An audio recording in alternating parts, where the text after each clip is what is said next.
Yang sahih di berita RTM terus unggul. Berita perdana edisi Isnin 7 Jun 2021 bersama saya Fatil Hidayat Ghazali. Dan saya Farhatul Asyati Osman. Berikut adalah paparan utama malam ini. Tidak kemaskini MySejahtera bukan kesalahan. Kompaun dibatalkan.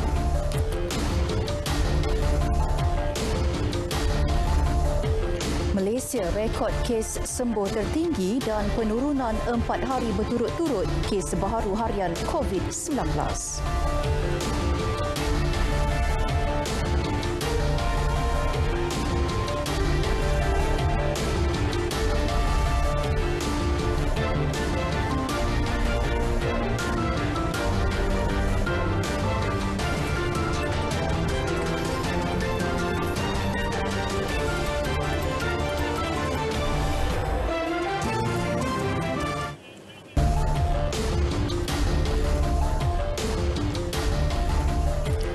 Assalamualaikum, salam sejahtera.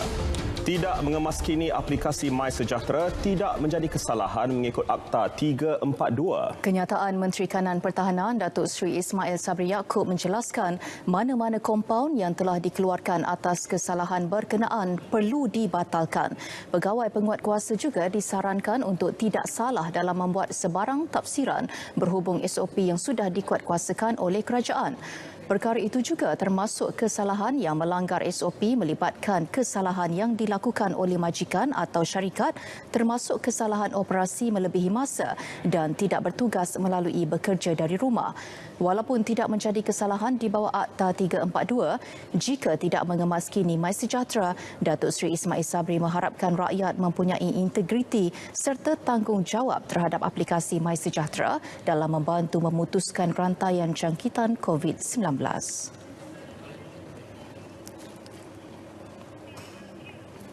Kes baharu harian COVID-19 merekodkan penurunan untuk 4 hari berturut-turut apabila 5,271 kes dilaporkan dalam tempoh 24 jam lepas berbanding 6,241 semalam. Perkembangan itu juga bermakna Malaysia mencatat kes baharu harian di bawah paras 6,000 kes selepas 19 hari berturut-turut di atas angka tersebut sejak 19 Mei lepas. Hari ini juga menyaksikan Malaysia mencatat kes sembuh tertinggi iaitu 7,548 dengan kali terakhir kes sembuh melebihi kes positif pada 16 Mei lepas. Berikut statistik harian kes COVID-19 mengikut negeri.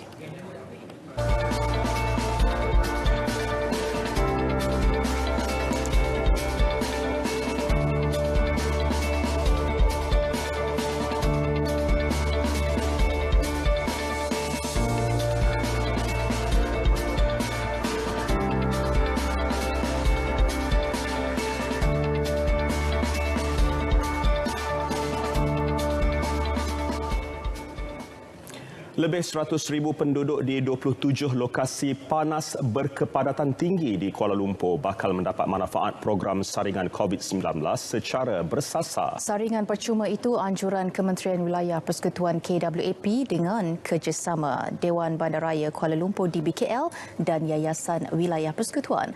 Laporan Siti Nurul Husna Bukhari. Peningkatan kes aktif COVID-19 di wilayah persekutuan khususnya di Kuala Lumpur dipandang serius KWP. Sebagai langkah kawalan dan pencegahan, 27 lokasi projek perumahan rakyat PPR dan perumahan awam PA di BKL dikenal pasti bagi mewujudkan pusat ujian saringan komuniti COVID-19 jenis RTKAG secara percuma untuk warganya. Program yang bermula 5 Jun itu dilancarkan menterinya Tan Sri Anwar Musa dengan sasaran 50,000 penghuni untuk disaring dalam fasa pertama. Secara bersasar ini maksudnya apabila kita mendapat maklumat sama ada daripada haid ataupun maklumat daripada kes positif yang berlaku di satu-satu kawasan perumahan itu. Kawasan itu dulu dijadikan kawasan keutamaan. Usaha pengesanan awal kes positif COVID-19 ini disambut baik penduduk dengan membuat saringan secara sukarela. Pasal saya penduduk sini kan, so sementara ni untuk ni mencegah wabak kan, sekarang lagi pun lockdown. So terpaksalah kami pun untuk menjaga wabak ni. Oh, jadi saya menggunakan kesempatan yang ada. Saya dapat tahu ada orang buat cek swab test tu. Jadi saya guna kesempatan lah, saya turun. Menyedari keperluan membuat saringan, kebanyakan penghuni merasakan ia sebagai tanggungjawab setiap individu bagi menyediakan persekitaran dalam komuniti yang lebih selamat. Rasa bertanggungjawab lah. Sebab ada COVID ni mesti kita kena ikut lah. Better kita buat lah swab test ni sebab apa? Ambil vaksin bagus kita ambil sebab untuk kesenangan kita, untuk keselamatan kita rakyat Malaysia kan. Kita pun tak nak lah macam ni terkurung macam ni kan. Pelaksanaan program saringan COVID-19 RTKAG mengikut SOP ketat dengan dikawal selia oleh PDRM, ATM dan Rela. Antara agensi lain yang terlibat ialah Jabatan Kesihatan Wilayah Persekutuan Kuala Lumpur, COVID-19 Immunisation Task Force CITF, Jabatan Penerangan Kuala Lumpur serta pasukan sukarelawan yang turut membantu petugas dalam kelancaran proses saringan. Bagi menghentikan penularan wabak COVID-19, Kementerian Wilayah Persekutuan dengan kerjasama DBKL dan Yayasan Wilayah Persekutuan mengadakan program saringan COVID-19 secara percuma kepada 27 lokasi pilihan. Kali ini mereka turut mensasarkan 103,500 penduduk untuk turut serta dalam program yang diadakan ini bagi mengenal pasti jangkitan dan juga sebagai usaha dan langkah untuk menghentikan wabak COVID-19. Saya Siti Nurul Husna Bukhari untuk RTM. Projek rintis truk vaksin MyMedic at wilayah pula memanfaatkan 1,000 penerima vaksin COVID-19 terdiri daripada penduduk PPR Kampung Muhibah hari ini. Inisiatif Kementerian Wilayah Persekutuan dengan kolaborasi Kementerian Kesihatan itu bertujuan menyokong program imunisasi COVID-19 kebangsaan di kawasan ibu negara. Laporan Muhammad Ashraf Ishak.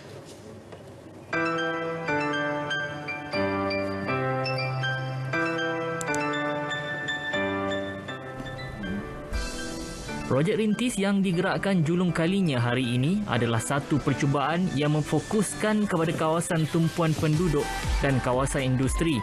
Matlamatnya, mempercepatkan proses pemberian vaksin kepada rakyat yang terdedah risiko jangkitan COVID-19 khususnya di kawasan berkepadatan tinggi. Sebagai permulaan, 2 unit truk vaksin bergerak digunakan di PPR Kampung Muhibah dengan kemampuan kapasiti 500 dos vaksin setiap hari. Saya rasa ini satu langkah yang amat baik. Langkah yang amat baik supaya warga PPR khususnya dapat vaksin lagi cepat lah. Lagi cepat maknanya lagi baik. Lagipun kita kelompok sini tak payah jauh-jauh lah pergi kan. Saya rasa ini satu inisiatif yang baik daripada wilayah lah. Memudahkan orang semua, terutamanya orang tua dengan orang KU lah. Ya, Alhamdulillah, bila adanya benda ni, sepatutnya akak pergi 9 bulan di PWTC. So, bila ada DBKL buat dengan KKM, truk bergerak ni, akak tukarlah. Alhamdulillah dah dapat dan memudahkanlah penduduk-penduduk setempat kan.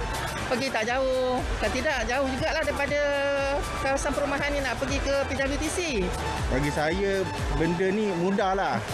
Dia tak menyusahkan, just dah daripada rumah dia siap-siap dengan SOP pun semua terjaga. So, dia memudahkan lah. Menteri Wilayah Persekutuan Tan Sri Anwar Musa yang meninjau proses pemberian vaksin yang bermula seawal jam 9 pagi sehingga 4 petang itu nyata berpuas hati.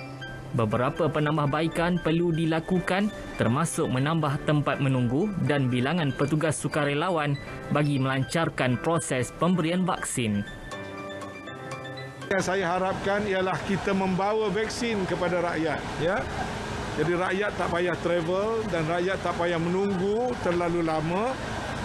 Kerana di bawah sistem ini kita ada kapasiti untuk membantu mempercepatkan sampai 15,000 ke 20,000 dengan jumlah truk yang kita ada. Jadi dengan cara demikian kita harap kita dapat membantu mempercepatkan membawa vaksin kepada rakyat, terutama sekali golongan yang tua, yang uzur, yang tidak begitu mobile, yang tak ada kemudahan. Pelaksanaan program ini merupakan salah satu daripada 7 inisiatif Wilayah Syakna 5.0 bagi memastikan 80% penduduk wilayah Persekutuan Kuala Lumpur dapat divaksinasikan menjelang Ogos tahun ini. Kepada anda yang belum mendaftar, segeralah berbuat demikian bagi membolehkan imuniti kelompok dapat dicapai di negara kita ini. Muhammad Ashraf Isak, Berita RTM. Para petugas media yang berdaftar dalam program imunisasi COVID-19 kebangsaan akan mula menerima suntikan dos pertama vaksin COVID-19 Rabu ini. Menteri Penyelaras Program Imunisasi COVID-19 Kebangsaan Khairi Jamaluddin berkata, janji temu bagi tujuan vaksinasi itu akan mula diterima petugas media hari ini. Jumlah penerima vaksin dalam kalangan petugas media bagaimanapun belum diputuskan lagi dan masih diteliti pihaknya. Bulan lepas, Khairi dilaporkan berkata lebih 5,000 petugas media menerima tarikh janji temu untuk divaksinasi mulai Jun. Mengenai isu terdapat segelintir warga emas yang dikatakan enggan menerima suntikan vaksin COVID-19 AstraZeneca, Khairi menjelaskan yang pihaknya menyarankan agar golongan itu tidak memilih jenis vaksin. Sarawak menggunakan pendekatan secara hybrid iaitu selain menerusi aplikasi MySejahtera, kaedah manual turut digunakan bagi pendaftaran vaksin di kawasan luar bandar. Kaedah itu jelas Ketua Menteri Datuk Patinggi Abang Johari Tun Openg memandangkan ramai penduduk di luar bandar menetap jauh dari PPV. Justru sekiranya mereka yang belum mendaftar melalui MySejahtera atau pejabat residen hadir di PPV, mereka tidak akan disuruh pulang, sebaliknya terus diberikan suntikan vaksin. This is luar bandar, supaya mereka tidak berulang-alik. Dia datang, dia hendakkan suntikan, kita kasih. Tapi lepas itu kita daftar dia. After the vaccination, that will expedite, particularly in rural areas. Beliau telah meminta semua wakil rakyat di negeri ini membantu penduduk di kawasan masing-masing dalam proses pendaftaran vaksinasi itu agar sasaran mencapai imunisasi kelompok pada akhir Ogos ini berjaya. Beliau terdahulu mengadakan lawatan ke Pusat Pemberian Vaksin PPV jenis AstraZeneca di Pusat Konvensyen Borneo Kuching BCCK. Selain di BCCK, PPV vaksin AstraZeneca turut dibuka di Pusat Kemahiran Belia Negara di Miri yang juga mula beroperasi hari ini sehingga hujung Julai. Pulau Pinang membatalkan hasrat untuk membeli vaksin sendiri. Negeri itu sebaliknya akan memberikan tumpuan kepada pengoperasian Pusat Pemberian Vaksin PPV. Menurut Ketua Menteri Chow Kon Yeow, pembatalan dibuat susulan jaminan Menteri Penyelaras Program Imunisasi COVID-19 Kebangsaan Khairi Jamaluddin yang mahu meningkatkan bekalan vaksin di negeri itu.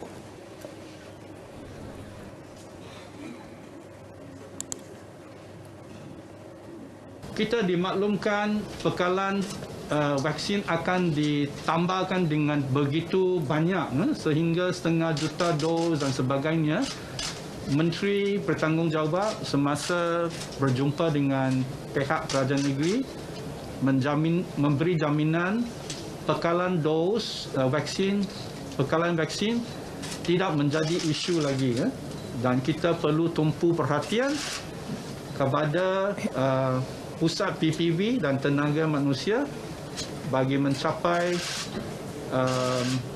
sasaran harian, sasaran mingguan, sasaran bulanan yang akan ditetapkan. Sebelum ini, Khairi mengesahkan Kerajaan Persekutuan tidak menghalang mana-mana pihak atau kerajaan negeri untuk membeli vaksin sendiri. 5,000 individu disasarkan untuk menerima vaksin setiap hari di Pusat Pemberian Vaksin PPV Universiti Teknologi MARA UiTM Kampus Puncak Alam yang mula beroperasi hari ini. Kementerian Pengajian Tinggi KPT memberi sokongan penuh kepada inisiatif itu dalam usaha menjadikan UiTM sebagai satu daripada PPV berskala mega. Wartawan Syahirah Abdullah ada laporannya.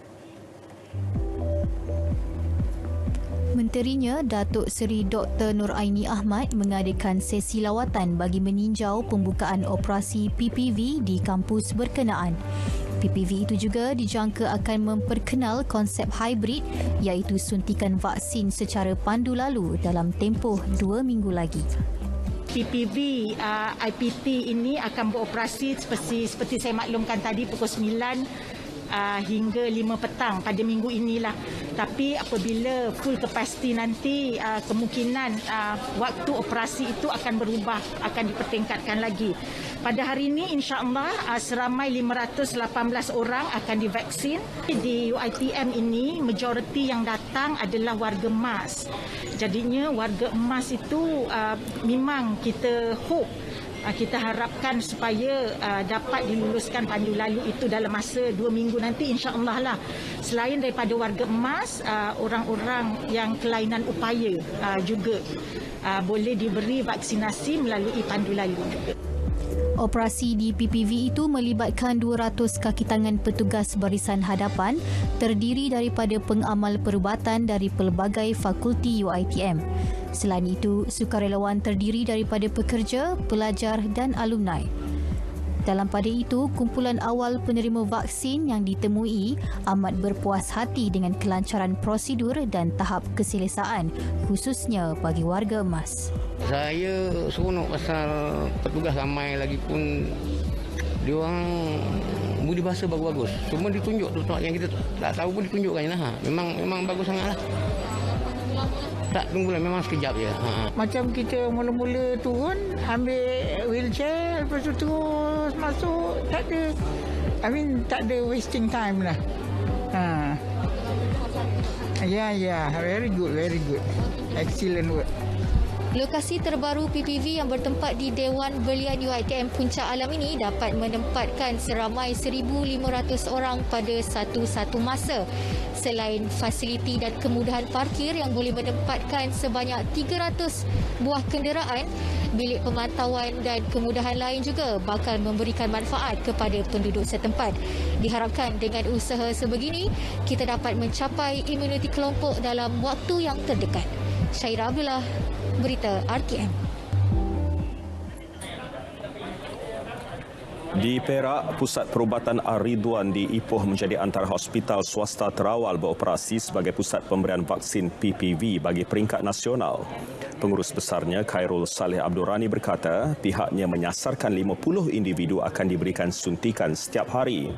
Jumlah itu akan bertambah dari semasa ke semasa bagi mempercepat usaha mencapai imuniti kelompok. Setakat semalam, 900,189 orang telah mendaftar untuk menerima vaksin di negeri itu, manakala 105,546 telah melengkapkan kedua-dua dos suntikan.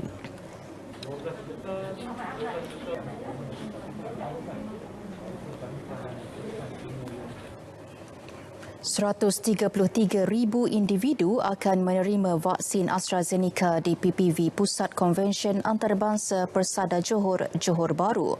Program imunisasi di situ bermula hari ini hingga 27 Julai. Ia melibatkan individu berusia 18 tahun ke atas dan warga emas. Ketua Penyelaras Bukan Kesihatan PPV AstraZeneca Persada, Zainal Iran berkata, kira-kira 300 petugas kesihatan dan bukan kesihatan terlibat mengendalikan PPV berkenaan. Hari pertama operasi PPV Mega Spice Arena Pulau Pinang berjalan lancar. Penerima yang kebanyakannya warga emas mendapat suntikan vaksin AstraZeneca. Biarpun menghadapi kekangan fizikal, namun rata-rata mereka patuh waktu kehadiran dan SOP COVID-19. Bagi melancarkan operasi, 422 petugas keselamatan dan agensi perubatan swasta digerakkan. Kelancaran hasil kawalan polis Diraja Malaysia, Angkatan Tentera Malaysia, Angkatan Pertahanan Awam Malaysia dan agensi perubatan swasta seramai 422 petugas.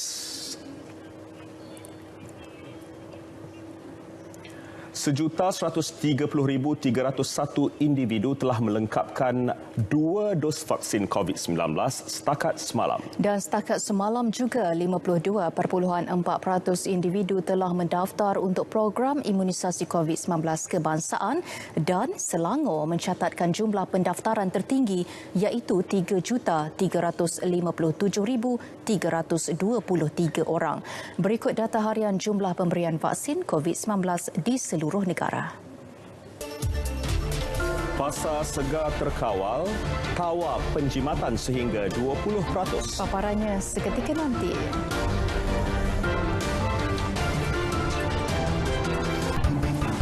Baik, tindakan tegas termasuk kompaun dan gantung operasi bakal dikenakan terhadap premis yang dibenar dibuka namun tidak patuh SOP. Tegas Menteri Kanan Perdagangan Antarabangsa dan Industri Datuk Seri Muhammad Azmin Ali, pihaknya tidak akan berkompromi dengan salah laku berkenaan.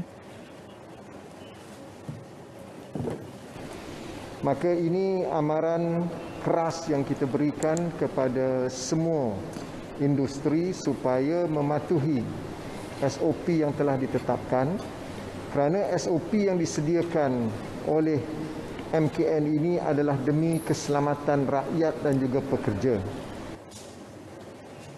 Masyarakat disaran melaporkan sebarang ketidakpatuhan SOP oleh pemain industri kepada pihak berwajib.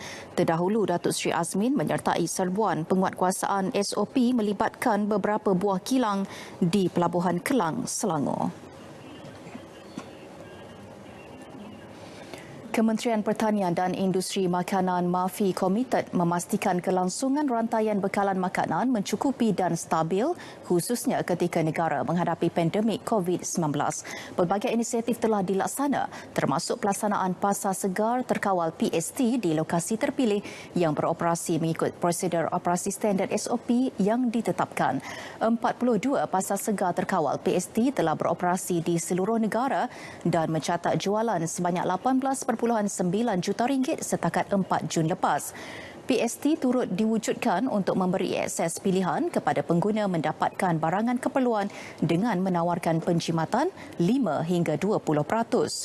Selain memberi peluang kepada usahawan untuk memasarkan produk mereka, menurut usahawan Lembaga Pemasaran Pertanian Persekutuan Fama, Hashari Hamsyah, pendekatan diambil MAFI bukan sahaja memudahkan peniaga kecil, malah memudahkan pengguna mendapat akses kepada barangan keperluan sepanjang tempoh PKP. Di sini harga dia terkawal sebab kita mengikut standard daripada kementerian dan kita ada promosi. Promosi daripada pihak jabatan seperti Fama. So barang berkualiti dan berpatutan untuk rakyat. Pembukaan PST turut membantu usahawan tani untuk mengurus kekurangan bekalan dan menangani isu lambakan. Alhamdulillah sangat-sangat membantulah, sangat-sangat. Dapat usaha IKS ada sayur, kalau tak kami pun susah juga nak dapat lepaskan barang. Dengan adanya PST ini sangat-sangat membantu kami. MAFI turut melaksana pemantauan terhadap pengeluaran, pengedaran dan peruncitan produk hasil pertanian serta industri makanan bagi memastikan kelancaran rantaian makanan. Terdahulu, Menterinya Datuk Seri Dr. Ronald Kiandi mengadakan lawatan kerja di 2 lokasi PST Fama. Skim latihan agri-komoditi mahir SLAM sektor perkayuan diperkenal bagi membantu menyelesaikan isu tenaga kerja industri perabot. Menteri Perusahaan, Peladangan dan Komoditi Datuk Seri Dr. Muhammad Khairuddin Aman Razali berkata 500 belia tempatan berkemahiran disasar dilahirkan menjelang 2023. Dalam kenyataan yang dikeluarkan memaklumkan modul khusus program dihasilkan Lembaga Perindustrian Kayu Malaysia dan Majlis Perabot Malaysia. Peserta perlu menjalani latihan 3 bulan merangkumi 30% teori dan 70% latihan praktikal di kilang terpilih. Mereka diberi allowance RM500 sebulan selain disediakan makan minum, penginapan, pengangkutan dan insuran.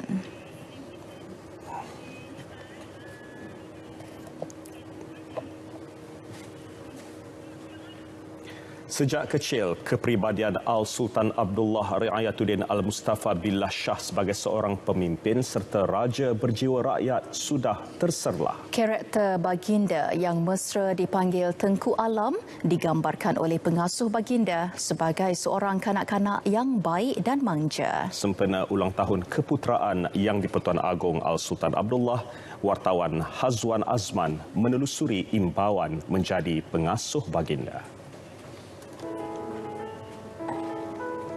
Hasimah yang mengasuh baginda sejak lahir sehingga berusia 6 tahun pada ketika itu sangat rapat dengan baginda. Menceritakan kenangan bersama Al-Sultan Abdullah, Hasimah mengimbau ketika baginda pernah patah tangan selepas memanjat dan terjatuh dari pokok rambutan sehingga dimasukkan ke Hospital Kuala Lumpur. Ketika itu, pihak istana telah memanggilnya untuk menjaga baginda atas permintaan baginda sendiri yang sentiasa memanggil namanya ketika sakit. Dia jatuh pokok, telah dia main. Itu bukan saat saya dah kahwin tu. Saya dah tak ada. Dia main tu jatuh atas pokok rambut teh. Di depan rumah. Depan istana Mangga Tunggal. Tu dia patah siku ni. Saya dah mengandung. Sangat ada rasa tuanku. Almarhum Sultan Ahmad. Suruh orang ambil saya bawa ke Kuala Lumpur.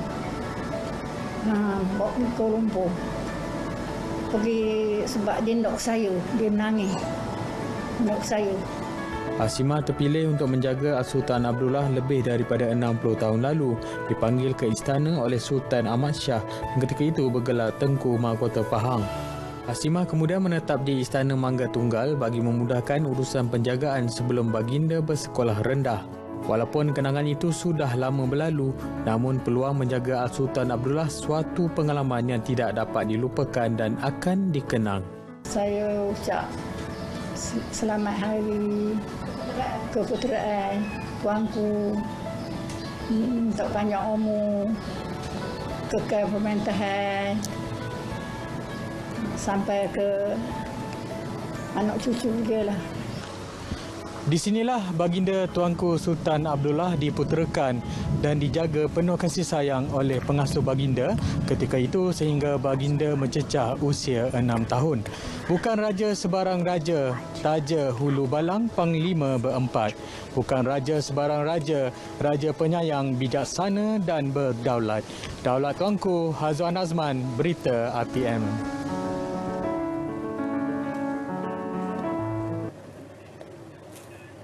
Jelang aksi Harimau Melaya menentang Vietnam kabarnya. Ya, untuk laporan sukan bersama Syairul Islam, silakan. Syairul.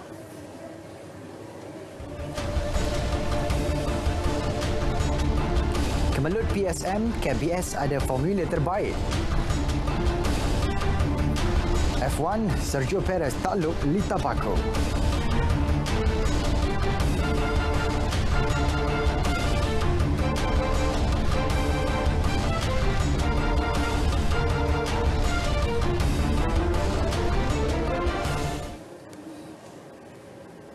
Assalamualaikum dan salam sejahtera, bersama saya Syairul Islam dalam edisi Sukan.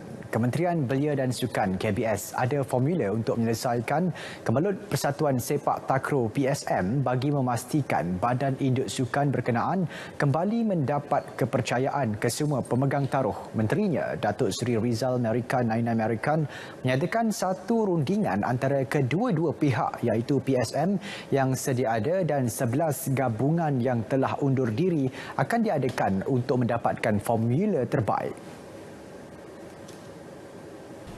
Beliau turut memaklumkan apa pun yang berlaku ianya perlu diselesaikan mengikut prosedur.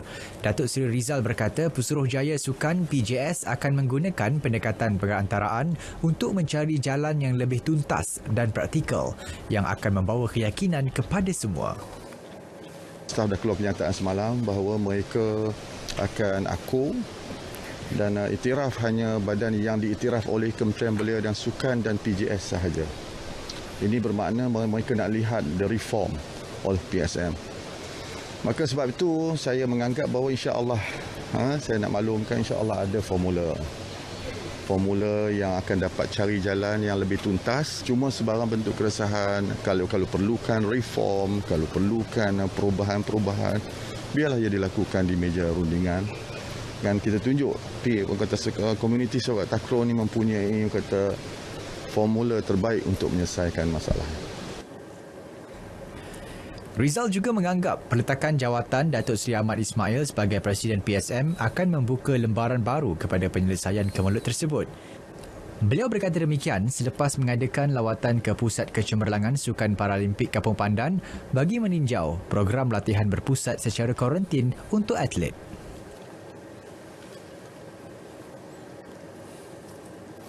Bekas pemain sepak takraw kebangsaan pula menggesa pemain yang akan beraksi di Sukan C akan datang supaya kekal fokus kepada latihan ke Vietnam tanpa memikirkan krisis yang melanda persatuan ketika ini meskipun ia sedikit sebanyak mengganggu konsentrasi. Kepada gabungan G11 yang dikatakan mahu membentuk persatuan baharu, ada pesanan buat mereka, jangan ada unsur peribadi. Ibarat anak yatim piatu, begitulah nasib skuad sepak takraw negara ketika ini. Bekas tekong kebangsaan Romi Suhendra Norsal berkata tumpuan 100% terhadap latihan penting kerana sudah ada caretaker yang bertanggungjawab menjaga pasukan iaitu Majlis Olimpik Malaysia OCM. Saya berharap semua pemain-pemain dan jurulatih terus memberikan fokus kepada latihan dan fokus untuk menjadikan satu tim yang kuat. Jangan ambil tahu hal pengurusan di atas. Mengenai penubuhan Persatuan Baharu, Romi yang terkenal dengan servis kudanya ketika era lewat 90-an turut tidak ketinggalan meninggalkan pesan buat bakal kepimpinan itu nanti. Dan saya juga berharap pihak pengurusan baru perlu menapis unsur-unsur negatif yang sekarang ini dikelilingi oleh beberapa tangan gaib yang cuba menghasut, yang cuba memberi tunjuk ajar dan cuba untuk menetapkan sesuatu keputusan. Itu perkara yang tidak baik yang sedang berlaku. Sementara itu, bekas perejam emas negara Muhammad Futra Abdul Ghani turut berharap agar Persatuan Baharu kelak memberi tumpuan kepada pembangunan dan sains sukan. Menurutnya, takraw Malaysia sudah jauh ketinggalan berbanding negara lain kerana tidak habis-habis dengan pergolakan. Kerana kita sudah ketinggalan jauh sebenarnya tentang perkara-perkara yang boleh meningkatkan prestasi sepak takraw. Jadi justru itu saranan saya lebih baik kepada untuk pembangunan selepas ini yang perlu kita tingkatkan kerana untuk kita kembali memberi kepercayaan kepada pemain-pemain jurulatih-jurulatih disebabkan atas pergolakan isu ini. Datuk Seri Rizal Narikan Nine American terus yakin dan mengharapkan reaksi positif daripada pasukan Harimau Melaya.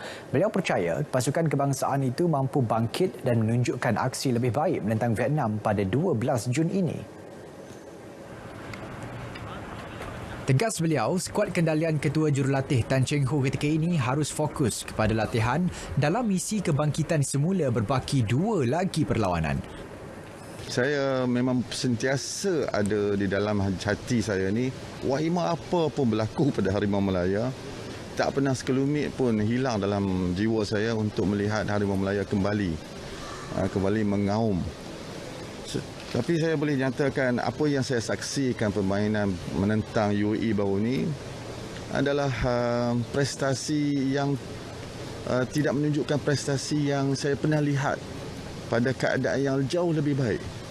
Tambah beliau, seluruh peminat bola sepak tanah air sememangnya menanti kemenangan berbanding kekalahan di setiap aksi Harimau Melaya. Namun, lebih penting adalah aksi.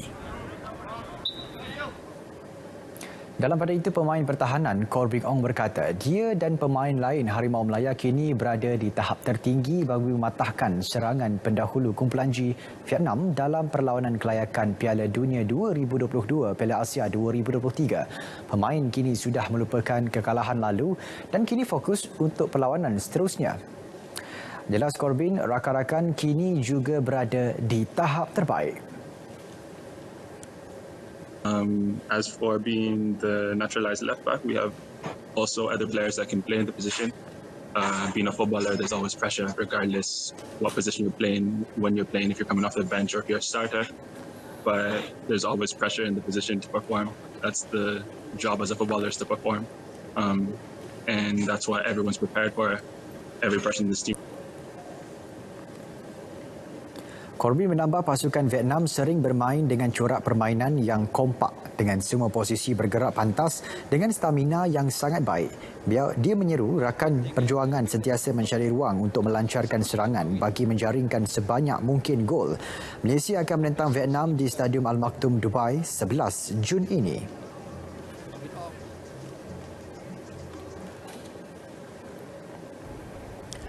Dalam perkembangan lain, Datuk Seri Rizal mengesahkan proses untuk mendapatkan vaksin bagi atlet equestrian negara Kabil Ambak yang melakar sejarah muncul ikuin pertama negara bakal beraksi di pentas sukan Olimpik sedang dijalankan. Jelasnya Majlis Sukan Negara MSN kini sedang mengadakan perbincangan bersama Majlis Sukan Negara Singapura untuk membantu Kabil mendapatkan suntikan di negara tersebut. Bagaimanapun, Datuk Seri Rizal berpendapat ketika ini pengambilan vaksin bukan isu utama tetapi kelayakan kuda atlet berusia 41 tahun itu yang harus diadakan di Le Mans, Perancis. Kuda tu ada di Debang, tapi ujian kelayakan tu perlu berlaku di Le Mans, France pada 16 Jun. Jadi itulah yang akan ada sedikit sebanyak logistical challenge kepada pasukan dan kepada MSN dan juga kepada beliau sendiri. Tapi insyaAllah kita doakanlah. Walaupun benda ni datang di saat-saat akhir, kalau ada ruang dan peluang, insyaAllah kita dapat menyaksikan Kabil beraksi di Olimpik. Kabil Ambak telah dinamakan sebagai pengganti dalam acara dressage oleh FEI selepas seorang daripada dua penunggang yang telah melayakkan diri ke Sukan Olimpik Tokyo melalui kumpulan G kejohanan kelayakan untuk zon Asia Tenggara dan Oceania pada 2019 menarik diri baru-baru ini. Saudara, sebentar tadi telah masuk waktu solat fardu isyak bagi Kuala Lumpur dan kawasan-kawasan yang sama waktu dengannya. Selamat menunaikan solat fardu isyak. Laporan seterusnya, hanya tinggal 2 bulan untuk pasukan rugby Rimau Sevens mempersiapkan diri bagi menghadapi 3 perlawanan kejohanan rugby Asia 7 sebelah menentang Korea Selatan, China dan Sri Lanka. Jurulatih Rimau Sevens, Muhammad Saizul Hafifi Maknur tetap optimis pasukannya mampu memberikan keputusan cemerlang biarpun anak buahnya buat masa ini melakukan latihan secara individu. Beliau mahukan para pemainnya kekal berdisiplin dan terus komited menjalankan latihan yang diberikan barisan kejurulatihan, terutamanya dalam aspek fizikal dan mental. Rutin latihan pasukan sekarang masih lagi mengekalkan latihan seperti biasa, iaitu latihan kardiovaskular dan juga latihan kekuatan. Walau bagaimanapun kami terhad kepada keadaan tempat masing-masing kerana ada setengah pemain yang mempunyai peralatan sendiri dan juga ada pemain yang tidak ada peralatan, dan kami pantau melalui video dan juga secara online, dan latihan ini berterusan selama seminggu dan sesinya adalah 1 kali sehari dan tertakluk kepada keadaan lah. Tambahnya lagi, dalam menghadapi 3 perlawanan tersebut, Rimau Sevens masih menggunakan pemain-pemain yang sama dan tiada kemasukan muka baharu buat masa ini. Selain itu, pihaknya kini sedang giat merangka perancangan baharu yang melibatkan perlawanan persahabatan di dalam negara dan latihan intensif di luar negara, namun masih lagi dalam perbincangan. Pada perlawanan pembukaan, Rimau Sevens bakal bertemu Korea Selatan pada 28 Ogos, seterusnya bertemu China pada 11 September dan Sri Lanka 25 September. Assalamualaikum dan salam sejahtera. Pada ketika ini, negara kita masih lagi menerima pengaruh angin daripada arah barat daya memasuki ke rantau negara kita dengan kelajuan yang agak sederhana, sekitar 20 hingga ke 30 km sejam. Tetapi di kawasan latitude yang lebih tinggi ini, angin bertiup dengan agak kencang sekitar 40 hingga ke 50 km sejam dan ketinggian ombak juga boleh mencapai 3.5 meter. Dan justru itu map Malaysia masih lagi mengekalkan amaran angin kencang serta log bergelora kategori pertama melibatkan kawasan perairan Phuket dan juga sebahagian kawasan perairan Condor dan juga Reef North. Yang mana dalam tempoh ini ianya adalah berbahaya kepada bot-bot kecil serta sukan dan reka selaut. Amaran ini akan berkuat kuasa sehingga ke 10 Jun 2021. Baiklah, seterusnya kita akan beralih ke paparan gemerada bagi melihat keadaan cuaca semasa apa yang berlaku pada ketika ini. Baik, bagi semenanjung Malaysia, pada ketika ini hujan di 1-2 tempat masih lagi berlaku, tetapi ianya hanya melibatkan di selatan semenanjung Malaysia dan juga pantai timur. Buat masa kini di daerah Johor Bahru dan juga Kota Tinggi masih lagi mengalami hujan renyai. InsyaAllah akan beransur reda tidak lama lagi. Manakala di negeri Terengganu buat masa kini sedang berlaku melibatkan daerah Kemaman dan juga di bahagian pedalaman di negeri Kelantan. Dan hujan yang berlaku ini juga kita jangkakan akan beransur reda dalam tempoh 2 hingga ke 3 jam sahaja. Dan seperti sedia maklum, negara kita kini masih lagi berada pada fasa monsun barat daya. Secara amnya, corak cuaca ketika monsun barat daya adalah cuaca panas. Bilangan hari tanpa hujan adalah lebih banyak berbanding bilangan hari hujan di kebanyakan negeri. Dan juga fenomena garis badai iaitu squall line yang membawa hujan lebat, angin kencang dan juga petir boleh berlaku di kawasan pantai barat semenanjung dan juga barat Sabah pada awal pagi dan mempunyai jangka hayat sehingga beberapa jam. Dan menjelang ke esok pagi, kita jangkakan hujan berserta ribut petir akan berlaku di bahagian perairan pantai barat semenanjung Malaysia daripada negeri Sembilan sehingga ke negeri Johor. InsyaAllah esok pagi kita jangkakan keadaan cuaca hujan dan juga mendung di pesisir pantai. Dan di negeri lain insyaAllah esok pagi tiada hujan yang berlaku. Baik, kita akan beralih ke negeri Sabah dan Sarawak. Bagi negeri Sabah, pada kini hujan berserta ribut petir kini sedang berlaku melibatkan di bahagian pedalaman, di bahagian pantai barat, Kudat dan juga Sandakan. InsyaAllah akan beransur reda tidak lama lagi. Tetapi di negeri Sarawak pula, hujan berserta ribut petir kini sedang berlaku di bahagian pedalaman, terutamanya melibatkan di bahagian Seri Aman, Kapit, Limbang dan juga Miri. Tetapi hujan yang berlaku di Sarawak ini kita jangkakan boleh berlanjutan sehingga ke awal pagi nanti. Baiklah, seperti kita lihat amalan cuaca bagi bandar-bandar utama di seluruh Malaysia. Sekian daripada Map Malaysia, saya Wan Hafiz. Assalamualaikum dan salam sejahtera.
Bertemu kembali.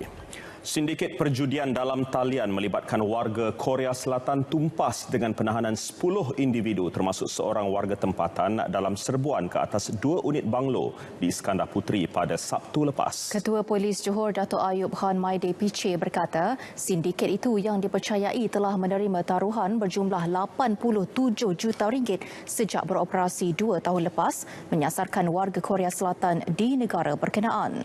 Sindiket menyasarkan pelanggan dari Korea Selatan dan segala transaksi terus dimasukkan ke akaun di negara itu. Mereka masuk ke Malaysia sebagai pelancong pada penghujung 2019 dan awal tahun lepas dengan menyewa beberapa unit kediaman elit. Mereka akan bertukar ke lokasi lain setiap 3 ke 6 bulan bagi mengaburi pihak berkuasa.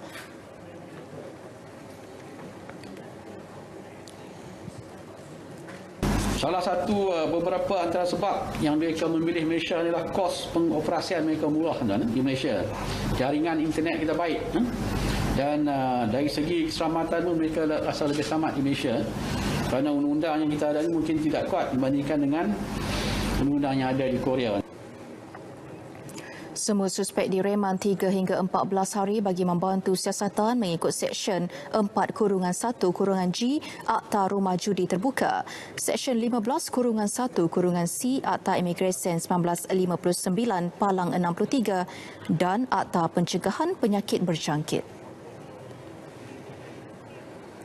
Kompaun yang dikenakan terhadap pekerja syarikat minyak dan gas di Setiawan Perak pada Sabtu lepas kerana tidak mengemaskini status kesihatan di aplikasi MySejahtera ketika memasuki tempat kerja akan dibatalkan. Ketua Polis Perak, Datuk Mior Farid Al-Atrash Wahid dalam kenyataan berkata, Ketua Polis Daerah Manjung, SCP Nur Omar Sapi akan merujuk kepada pejabat kesihatan daerah untuk memaklumkan kepada pihak Jabatan Peguam Negara bagi tujuan pembatalan kompaun berkenaan. Hasil semakan yang dilakukan Polis Daerah Manjung kepada Unit Inspektorat dan Perundangan KKM mendapati telah berlaku kekeliruan terhadap kesalahan tersebut. Sabtu lepas dilaporkan 29 pekerja syarikat minyak dan gas dilaporkan di kompaun RM2,000 setiap seorang, manakala 2 pekerja kilang proses ayam RM1,500 setiap orang kerana tidak mengemaskini status kesihatan di aplikasi MySejahtera ketika memasuki tempat kerja. Seorang wanita warga emas rentung manakala suaminya melecur dalam insiden kebakaran di Kuala Terengganu pagi tadi. Selain kediaman mereka, 3 lagi rumah berhampiran turut terlibat insiden. Kebakaran berlaku di Kampung Losong Haji Su kira-kira 10.35 pagi. Fatimah Muhammad yang berusia 79 tahun maut selepas terperangkap dalam rumah. Suaminya pula melecur di bahagian kaki dan belakang badan. Pengarah Jabatan Bomba dan Penyelamat JBPM Terengganu, Muhammad Hilman Abdul Rashid berkata, pihaknya mengambil masa kira-kira 10 minit untuk mengawal kebakaran. 2 rumah yang terletak bersebelahan terjejas 5%. Punca insiden dan anggaran kerugian masih disiasat.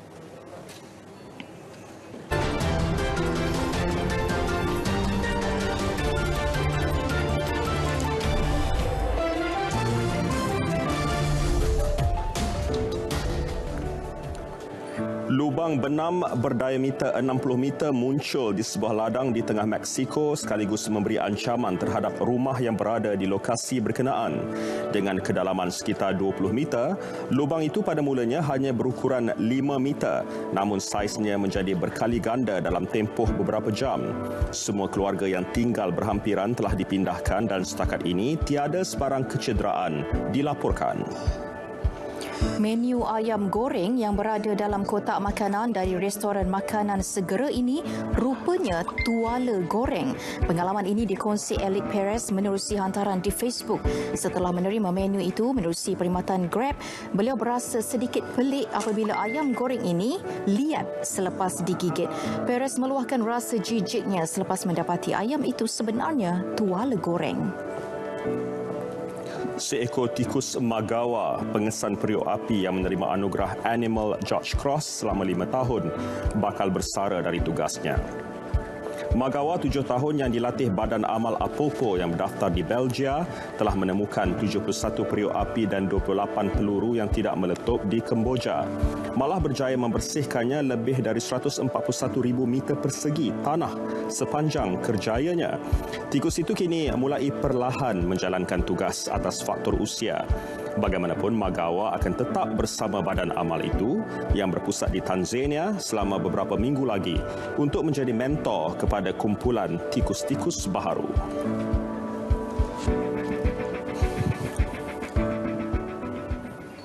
Baiklah, cerita tikus Magawa itu menutup berita perdana untuk edisi hari ini, Isnin 7 Jun. Tenang dan terus berwaspada. Terus patuhi SOP bagi memutuskan rantaian jangkitan COVID-19.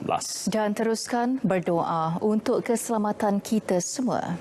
Baiklah, Assalamualaikum. Salam sejahtera.